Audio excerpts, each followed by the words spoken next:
Dalawang magkaugnay na operasyon ang naisakatuparan ng Bagao Police Station na nagresulta sa pagkakaaresto ng dalawang suspect na pinaghihinalaang sangkot umano sa bentahan ng ilegal na droga sa Bagao, Cagayan. Narito ang report mula kay Patrolwoman Lainey Lorenzo.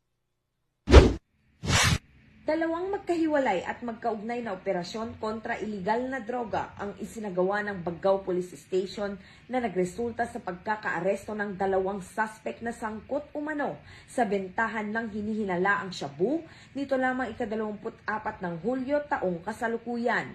Sa isinagawang operasyon ng Bagao Police Station, katuwang ang 1st Cagayan Provincial Mobile Force Company, Provincial Intelligence Unit at Provincial Drug Enforcement Unit, unang nahuli si alias Manoy, 25 anyos, binata at isang magsasaka mula sa Zone 1, Talang, Bagao, matapos kumagat sa isang operatibang nagpanggap bilang isang poster buyer sa New Cemetery Zone 1, Barangay San Jose ng nasabing bayan.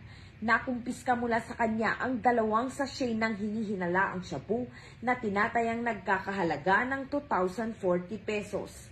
Ilang sandali lamang matapos ang unang operasyon, nahuli rin ang kasama umano ng unang suspect sa parehong paraan, si alias Rosley, 32 anyos, may asawa at residente naman ng Barangay Remus ng parehong bayan.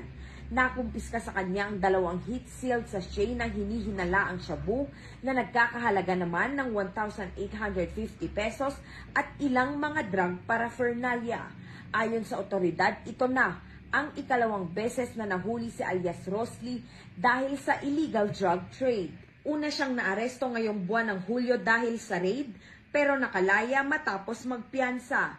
Sa panayam, inamin ng ginang na inutang lamang niya ang ipinampiyansa noon kaya't napilitang bumalik sa pagbebenta ng iligal na droga upang mabayaran ito. Aminado naman ang suspect sa kanyang iligal na gawain at naghayag ng kahandaan na makikipagtulungan para sa mga otoridad.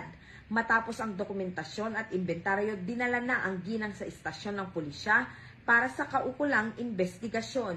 Sa ilalim ng kampanya ng Bagong Pilipinas, mas pinaigting ng pambansang pulisya ang kanilang laban kontra iligal na droga bilang tugon sa panawagan para sa isang ligtas at mas maayos na bansa. Mula dito sa Lambak ng Cagayan, ako ang inyong PNN correspondent, Patrolwoman Lainey Lorenzo. Alagad ng batas, tagataguyod ng Balitang Pulis.